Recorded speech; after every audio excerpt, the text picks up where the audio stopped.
Tonight at 10, pregnant women are urged to get fully vaccinated against COVID because they face a higher risk of serious illness. We speak to one mother of twins who was seriously ill with COVID when her children were born. She'd not been able to get vaccinated in time, her life was at risk, and her message is now clear. They were taking the decisions on my life, thinking that, okay, this woman might not gonna make it. I wouldn't want any woman to face what I faced. We'll have more details of the study conducted by NHS England. Also tonight, the energy needs of industry deserve more government attention, according to business leaders. A special report on the Afghan refugees risking their lives to cross Iranian territory, hoping to reach Turkey. The journey is full of risk, but some Afghans still feel this is their best hope. The Prince of Wales tells the BBC that he sympathises with the aims of eco-protesters, but not necessarily with their methods. And Captain Kirk takes a real-life journey into space. The 90-year-old actor William Shatner explains why. And coming up in the sport on the BBC News Channel.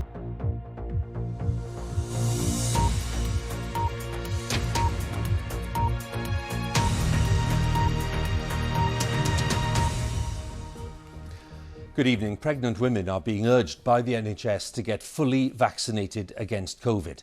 The appeal was made in the light of research which shows that a significant proportion of those patients who need intensive care treatment are unvaccinated pregnant women with COVID. The Royal College of Midwives says that pregnant women have a higher risk of becoming seriously ill from coronavirus. NHS England found that between July and September, out of 118 people who needed the most intensive kind of life support, 20 of them were pregnant women, with 19 of those unvaccinated. One of the women had received a single dose of a COVID vaccine. With more details on the findings, here's our health editor, Huw. We've been trying to have a baby for a long time now. I just can't believe we're still both here, to be honest. It's not long now and he's going to be in the world. Claire is reliving her COVID ordeal in July. Seriously ill when she was 26 weeks pregnant and then on a ventilator in intensive care for 12 days. I thought I was going to die and I thought he was going to die, and we waited so long for this family that was the greatest fear, that my husband was going to lose us both.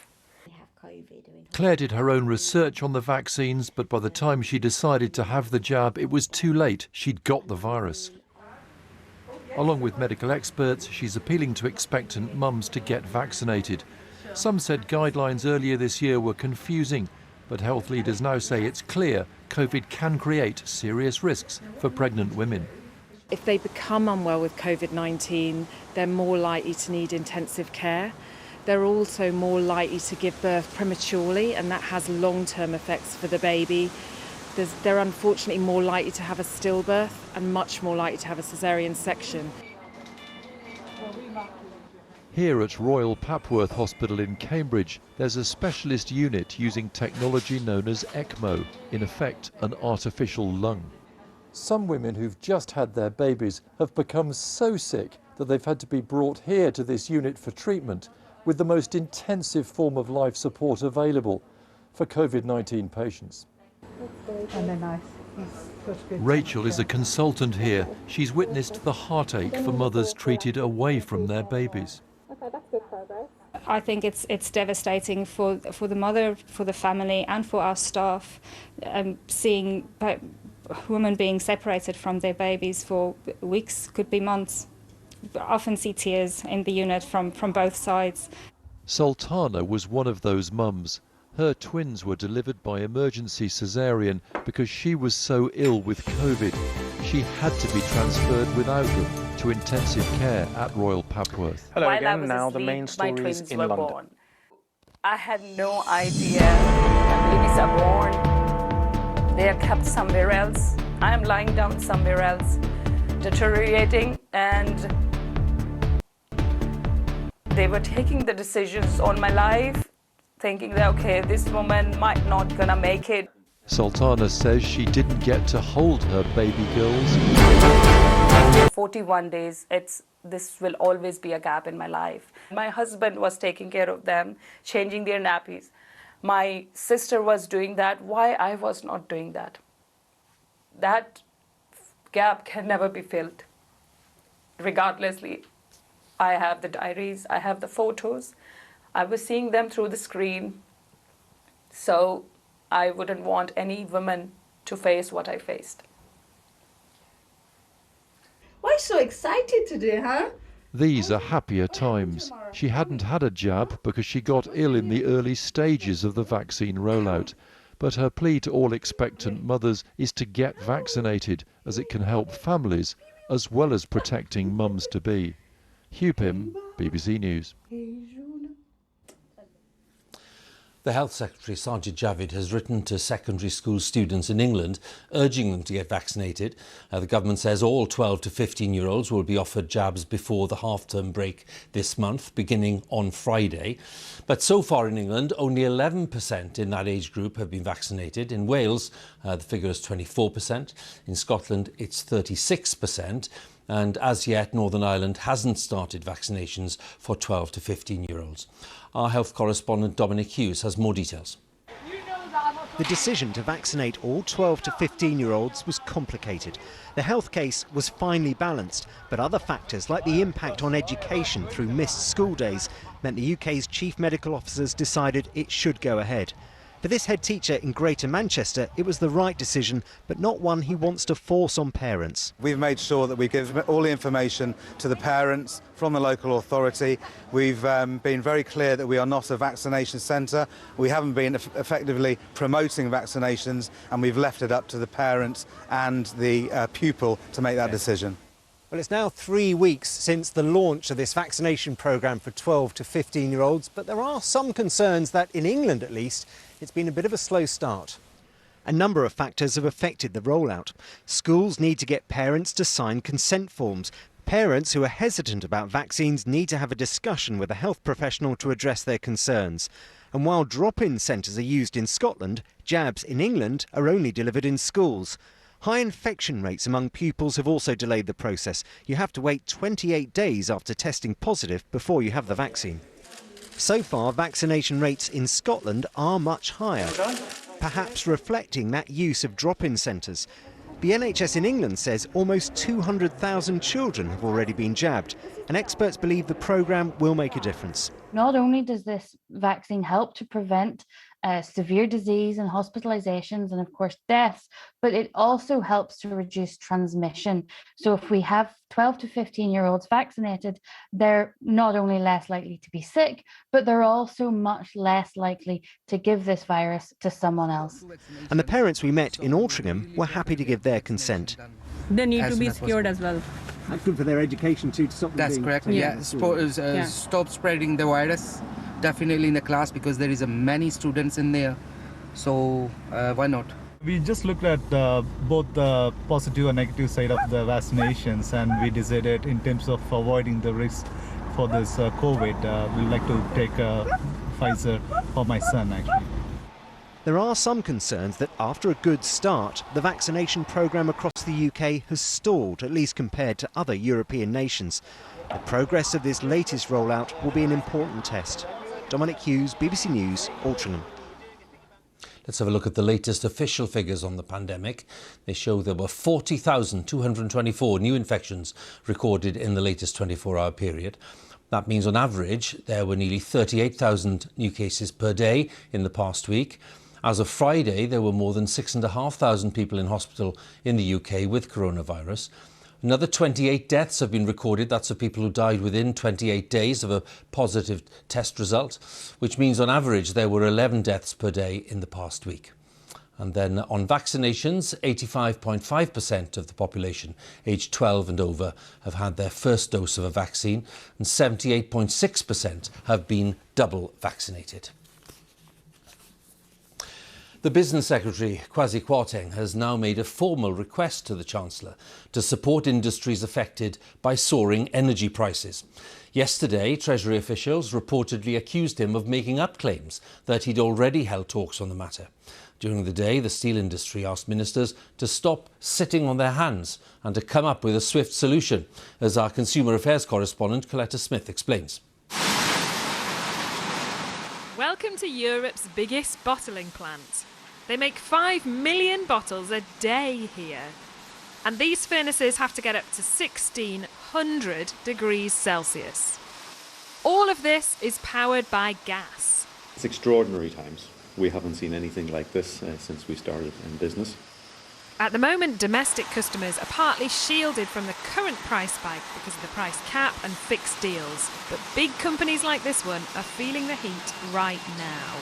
They're charged a new rate for gas each day, reflecting the global market. So the price they're having to pay to run this place feels nearly as high as the temperature. We have little option but to pass those prices on to our customers, who will, in theory, pass them on to retail and consumers.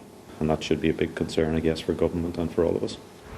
We're only a couple of miles down the road, but this is where we'll all feel the impact, because products made using that expensive gas will be hitting the shelves within the next couple of weeks, and we will all be having to pay more as a result. So should the government step in to help big business? What about all companies, you know what I mean? Even the small independent shops and hairdressers and, you know, all companies, you know, they're desperate. But what about sort of the families on the street as well? Why should it just be companies? You know, it's just something about their prices needs addressing, full stop, really. If the government's going to pay their gas bills, then they should own the company. Then why should British taxpayer pay? Things are going up all the time. You know, things which were 20p last week and now 29p and 39p. So things, I think everything's going to go up. A few weeks ago, the government decided they would step in and pay the gas bills for one company who make most of the UK's carbon dioxide. That funding's come to an end, and today we've heard a deal's been reached for food companies to just pay more for the carbon dioxide they need. But with gas prices staying high, other industries are now demanding the same treatment. Either the government foots the bill, or customers will be paying more at the tills. Coletta Smith, BBC News in Frodsham. Let's go live to Westminster and talk to our political correspondent Nick Eardley. Nick, is there any sign there, do you detect, of some kind of political solution to this?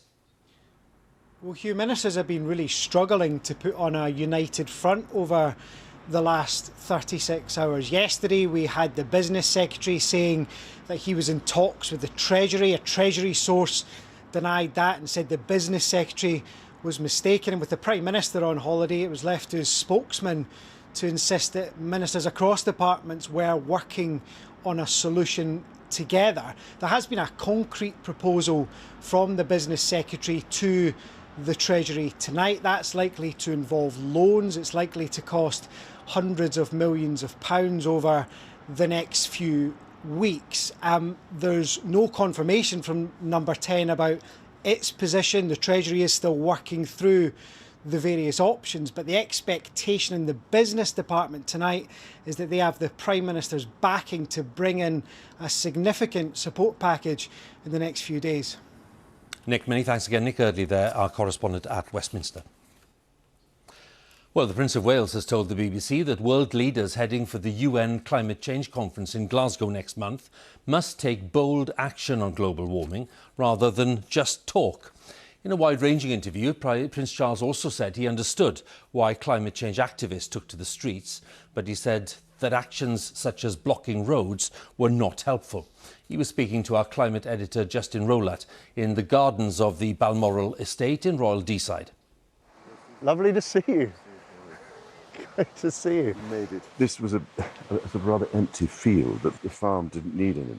So I thought, And the great thing was I managed to plant it the same year that my grandson was born, the eldest, George.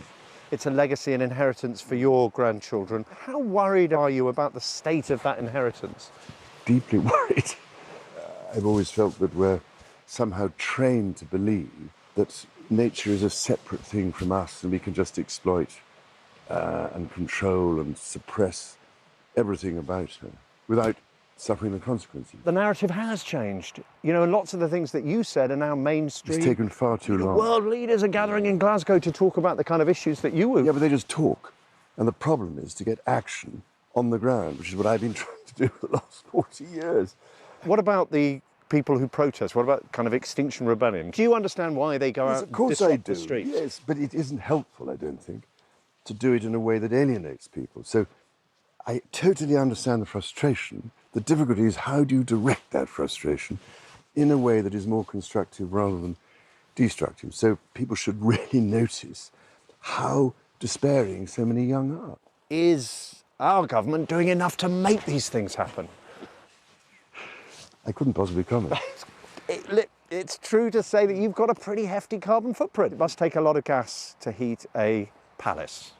Yes, yes, but I have tried for a very long time to make sure that the heating is done in a way that is as sustainable as possible. So I've got electric cars, like my old Aston Martin, which I've had for 51 years, runs on, can you believe this, surplus English white wine and whey from the cheese process. So what would you say to people watching this in terms of diet? Should they be eating less meat? For years, I haven't eaten meat and fish on 2 days a week. And I don't eat dairy products on 1 day a week. It's an autumn garden, isn't it? It's really for autumn colour and a bit of spring. A lot of parts of Britain are just prairie farms. Avenues, because one of the things I've been wanting to do... Avenues of trees? Yes, I've been wanting to help plant avenues of trees which could commemorate all the people who've died during this pandemic. In fact, there was a wonderful example in Australia after the First World War when they planted avenues of trees to commemorate all the people who died. When you think what a difference, urban as well. Well, that was the Prince of Wales talking to our climate editor, Justin Rollout. And if you'd like to see more of that fascinating interview, you can watch Prince Charles and his battle for our planet. It's on the BBC iPlayer right now. In Turkey, the authorities have boosted security on their border with Iran and warned that they will not accept an influx of migrants and refugees fleeing the Taliban in Afghanistan. Turkey already has the world's largest refugee population of around 4 million people. Of those, 3.6 million are Syrians, and there is evidence of growing anti-migrant sentiment among the Turkish population. Many Afghans make the journey to Turkey through Iran, hoping to travel onwards to Europe. Our international correspondent, Ola Gerin, has been to the Turkish border province of Van and sent this report. Turkey is cracking down on those who sneak across the border. Even those in this smuggler's safe house who may have fled in fear from the Taliban. Well, the operation here has taken just a few minutes. There are about 40 men inside, sitting down, looking tired, some looking quite scared. The conditions are pretty squalid, and the police here are telling us they believe that these men have come from Afghanistan. We were flown across Van province to Turkey's remote eastern border, where many try to enter. If they can get past this, Turkey's border wall with Iran, built 3 years ago and now being extended.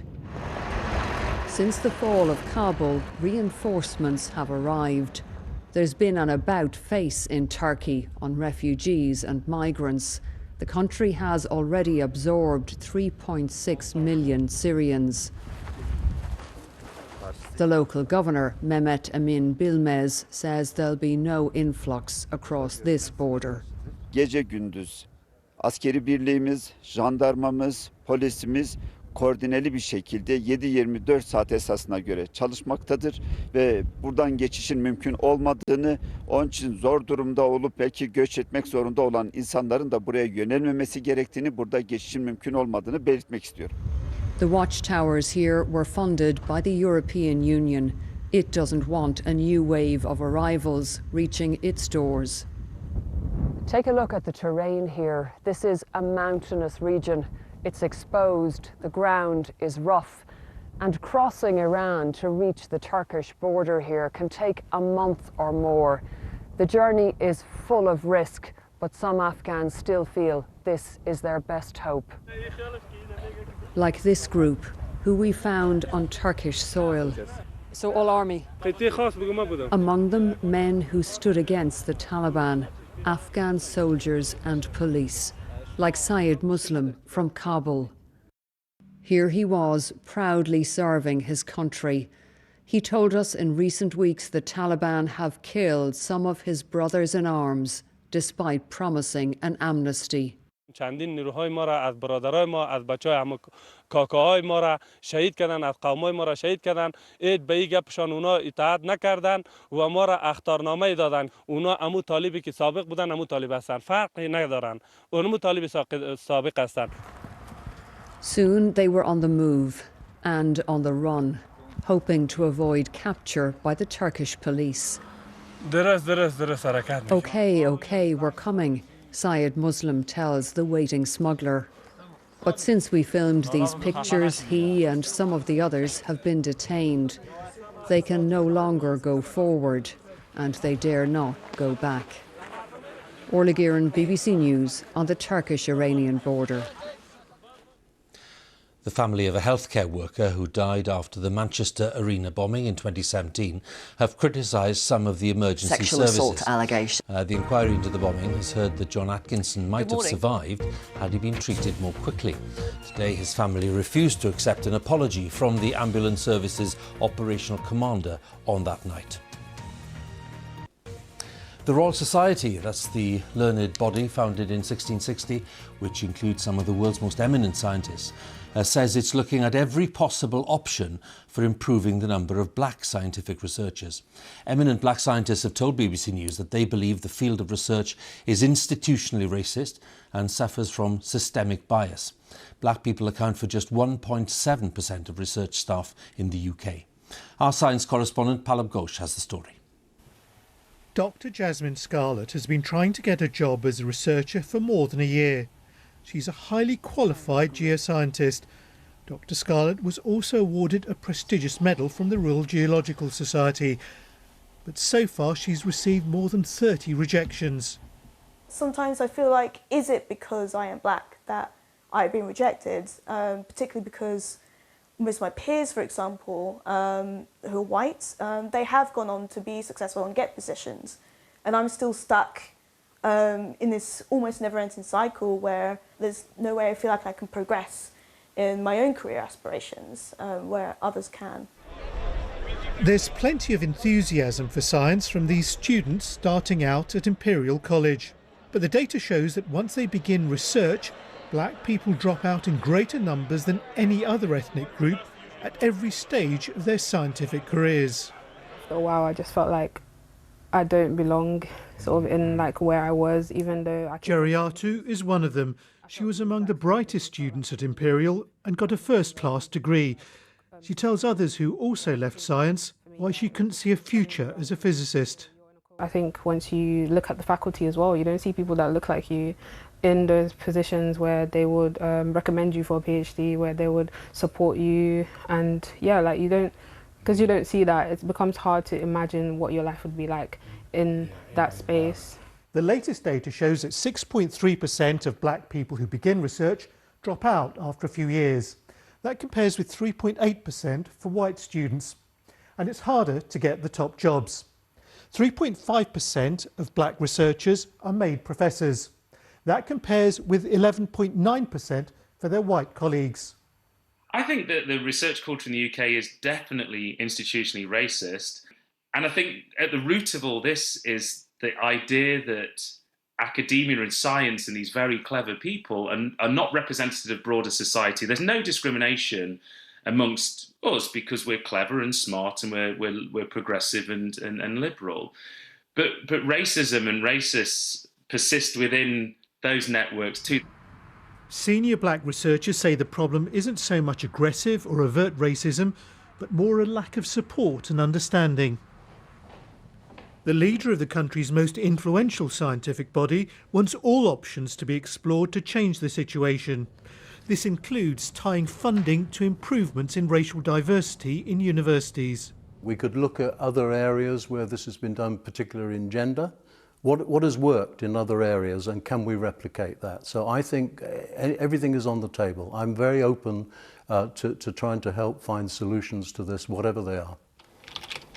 Dr. Jasmine Scarlett fills out another job application, hoping that she'll be judged not by the colour of her skin, but by her qualities as a scientist.